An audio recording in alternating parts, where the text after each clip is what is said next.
Near a huge waterfall, a humanoid alien watches a starship leave the planet before retrieving a pot with a black liquid that it proceeds to drink.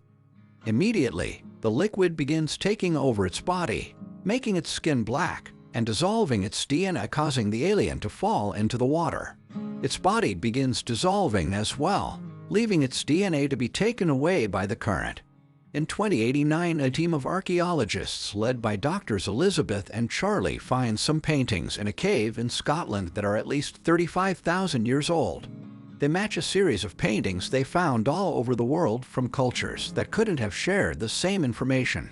2 years later, the starship Prometheus leaves Earth. The whole crew is under cryosleep, and the one in charge of taking care of things is David, a robot. He uses his free time to get to learn more about being human, like playing sports, watching movies, dyeing his hair, and learning ancient languages. He also likes to spy on the crew's dreams. For example, Elizabeth dreams of the time she was a little girl and watched an African tribe bury one of their men. Her father had to explain to her how each culture had different beliefs when it came to death. After 2 years of traveling, the ship reaches its destination, and David wakes up the whole crew, consisting of mercenaries and scientists. Everyone gets time to recover from the side effects and to get some food on their empty stomachs. Although Captain Yannick also puts up a Christmas tree because they missed the holidays, this is seen as done by Meredith, the person in charge of overseeing everyone's doing their jobs right. Soon the mission brief begins, and Meredith plays a holographic recording of Peter, the CEO of Whaling Corporation, which is the company funding this expedition. He explains that by the time they watch this, he's already dead, and that David is the closest thing to his son he'll never have. Peter has always wanted to know where we come from and what happens when we die, which is why he funded this expedition. When Elizabeth and Charlie came with him with a theory, the doctors take over the floor and explain. The paintings they found all over the world depicted a star map that could take them to a planet with its own sun that could sustain life, and that's where they are now. They think this map was left by some aliens. Elizabeth calls engineers because her theory says they were the ones that created humankind, although the rest of the crew is skeptical. Moments later, Meredith calls the doctors to come to her private quarters where she has her own medical pod and self-contained life support. Meredith explains that she doesn't believe those cave scribbles meant anything, and she's doing this for Peter. Thus, it's her responsibility to be sure the money isn't wasted. If the doctors make fine life, they're forbidden from making contact, which makes the doctors wonder why they even came. Then David spent the last 2 years deconstructing dozens of ancient languages and assure he can communicate with the engineers. But when he sends a message to the planet, nobody responds. The crew decides it's time to land, and the ship goes through the atmosphere, detecting no radio signals or heat sources, which should mean there's no civilization down there. However, Charlie notices some straight lines on the ground that couldn't have happened naturally, and the ship lands on that spot. The crew gets ready to go on the expedition, and David wears a suit even if he doesn't need it, because he was designed to blend in among humans. The group takes a series of vehicles to visit a dome-like structure that geologist Fifield can't tell if it's natural or not, but he's sure it's hollow. Once they get inside, Fifield sends 2 special probes that map the whole area, allowing them to find their way through a series of quarters. When they go deeper, they find a source of water that is heated by the sunlight, and the CO2 levels are acceptable, while outside it's completely toxic. It seems inside here it's breathable. Charlie assumes these aliens have been terraforming and takes the risk of removing his helmet, confirming it's completely fine. Then everyone removes their helmets to keep exploring, and David finds a wall with a weird goo and various symbols on it, which he activates thanks to his language knowledge. This causes a sudden hologram of running figures to appear through the corridors, and the crew follows them until they find the body of an alien lying next to the door that killed it. Fifield can tell things are getting dangerous and a geologist won't be needed, so he and biologist Milburn decide to go back to the ship. While the doctors inspect the body, David manages to open the door, and they find the alien's head on the other side in a great conservation state.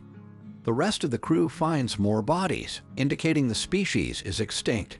This room has worms in it, showing life is possible here. but also a monolithic statue of a humanoid head, murals on the ceiling, and a bunch of stone cylinders. David notices the cylinders are sweating, and soon one of them begins to expel a black organic substance. Elizabeth doesn't notice because she's looking at the murals, which have started to change. She thinks they've affected the atmosphere in the room, and they need to leave. So she and Charlie began to bag the head to take away, while David steals one of the cylinders as he comes to the conclusion that the cave is a tomb. At that moment, Yannick discovers there's a dangerous storm incoming and calls the doctors to warn them. Meredith gives them 15 minutes to make it back before she closes the ramp. The crew runs out of the cave and drives as fast as possible, making it back to the ship just in time. However, the alien head falls from the vehicle in the process, and Elizabeth goes back to grab it, causing the storm to hit her and enter the ship. Charlie tries to rescue her by driving the vehicle through the wind, but he ends up getting stuck as well. And in the end, they must be pulled away by David with a set of wires. Afterward, the crew begins working on decontaminating their bodies in the hangar, only to discover Milburn and Fifield haven't come back yet. It turns out the two scientists are lost inside the cave. Yannick manages to contact them to explain they can't pick them up because of the storm, meaning they'll need to wait until morning. Meanwhile, the team sterilizes the head, and a quick scan reveals it's not an exoskeleton, it's a helmet. When they open it, they find a humanoid alien head inside with new cells changing on its forehead, so they decide to run a stem line into his brain, make it think it's alive. The trick works, and the face starts gesturing, but things go wrong quickly, and the overstimulation ends up making it explode. Elizabeth takes a closer look at the sample she took from the head and is delighted to discover that its DNA matches a person's meaning. Her theory had been right, and these guys created the human race. Meanwhile, David goes to offer an update to a cryosleep pod that holds a mysterious person. Nobody else knows about it except for Meredith, who violently demands David tell her what the person said. David only says they were asked to try harder. Then David goes to inspect the cylinder he brought in private, and inside he finds a bunch of capsules with a black liquid inside. This gives him an idea, and he decides to visit Charlie to share a drink with him as they wonder how far they go to get the answers they want. Afterward, Charlie joins Elizabeth in her room, and she gets to share the news about the DNA, so they celebrate by getting frisky. In the cave, Milburn and Fifield are looking at a creepy pile of alien bodies when they suddenly get a call from Yannick, who warns them that the Skinner found signs of a life form nearby. The scientists begin to worry, but just like that, the ping on the Skinner disappears, and Yannick blames it on a glitch. Milburn and Fifield come across the room with the monolith and find the black liquid coming out from the cylinders. To their surprise, they find a reptile-type alien swimming in the liquid, and when Milburn comes closer, the creature gets attached to his arm to try to break it. Fifield cuts the creature off to help him, only to get the alien's corrosive fluid sprayed on his helmet, which eats through the plastic and reaches his face. While Fifield agonizes in pain, the creature gets inside Milburn's suit and kills him. The next morning, Charlie wakes up feeling unwell and notices there's something weird in his eyes. Yannick calls everyone to inform them. The storm is gone, but he can't make contact with the scientists, so they'll go looking for them. His men couldn't find the glitch on the skin either. Thus, David promises he'll find the probe and fix it. However, while the group searches the cave, David stays behind on purpose and takes his own path, sending a recording of what he sees to Meredith.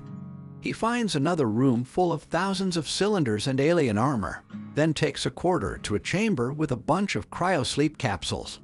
David cuts Meredith off before activating a machine in the center of the room that shows some holograms of the engineers looking at a star map that includes Earth. When the show is over, David notices one of the cryosleep capsules is glowing because it still has a live engineer inside.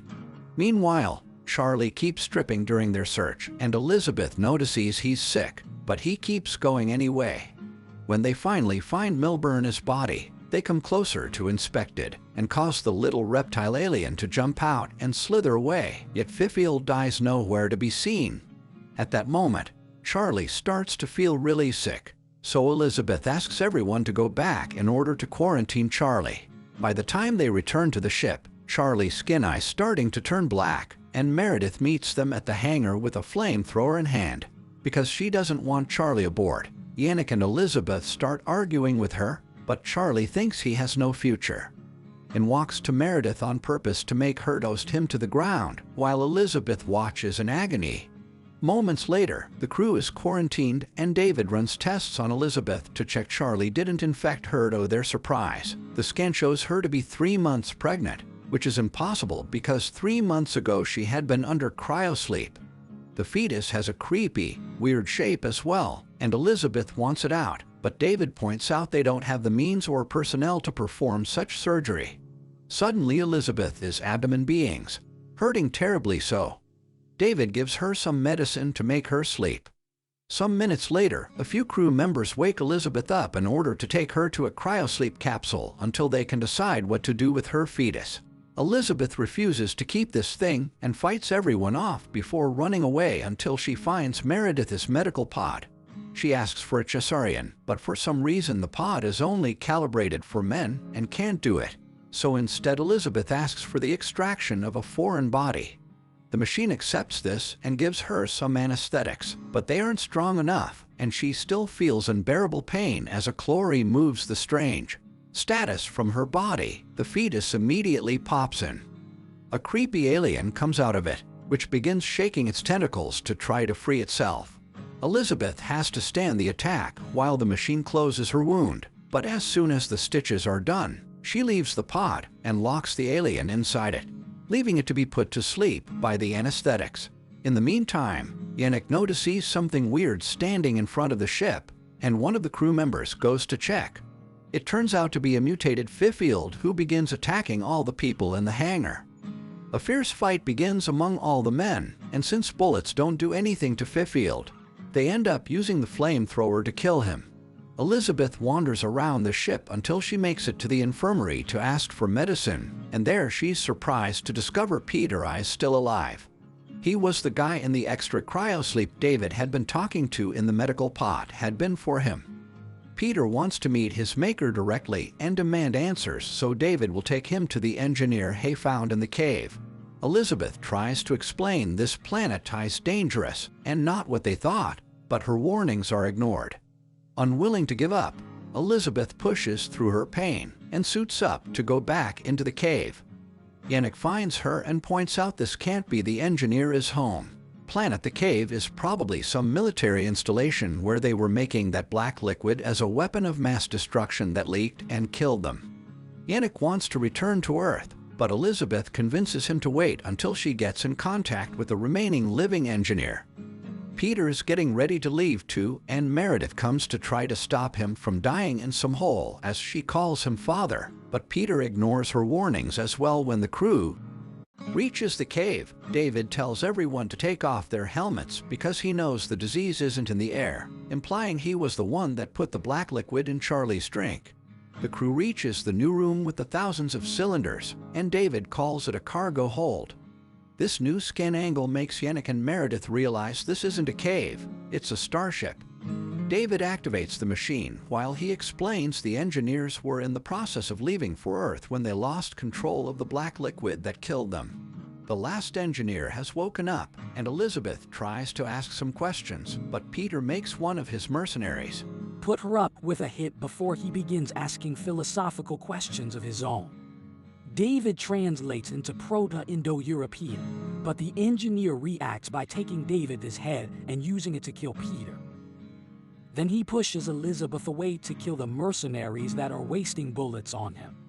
Back on the ship, Meredith sees Peter's death through David's eyes and orders Yannick to get things ready to leave the planet. Elizabeth runs away as the engineer activates its own ship to fly to Earth as well. This opens lots of areas on the ground, and Elizabeth jumps through them as she calls Yannick to tell him to stop the engineer or the black liquid will make it to Earth and destroy humanity. From Matthias isn't a battleship, and Meredith thinks they should leave without doing anything, but Yannick ignores her and orders his pilots to warm up the ion propulsion, which will transform the ship into a bullet. Meredith runs out of the ship, and Yannick gives permission to his pilots to do the same, but the pilots respect their captain and would rather go down with him. In mere seconds, both ships are crashing in the air, successfully stopping the engineer from leaving. However, the ships now fall to the ground, and Elizabeth and Meredith have to run away before they get crushed. Meredith isn't fast enough and dies, but Elizabeth manages to survive by finding cover next to a rack. Then Elizabeth goes into Prometheus to get some supplies and hears some noises deeper inside. After grabbing an axe to defend herself, she goes to investigate and discovers her alien offspring has escaped the medical pod and has grown into a huge size. At that moment, David contacts Elizabeth and tells her to run, but it's too late.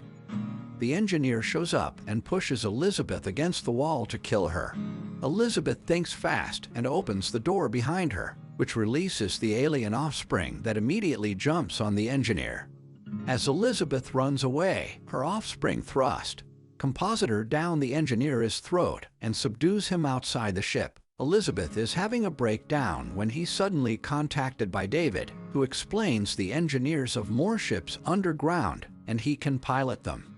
Elizabeth goes to rescue both David's head and body, but she has a request. Instead of returning to Earth, she wants to go to the engineer's home planet, and David accepts, even if he doesn't understand why she's so desperate for answers. Before David and Elizabeth leave the planet on an alien ship, Elizabeth returns to Prometheus one last time to send a message to Earth explaining what happened moments later from inside. The engineer, a black alien, emerges, confirming this story is the predecessor to Ripley's tale. That was all from the video. I hope you liked it. Content like this, and hit the like button to help us out. Also, leave a comment if you want us to recap your favorite movie. Until next. Thank you for watching.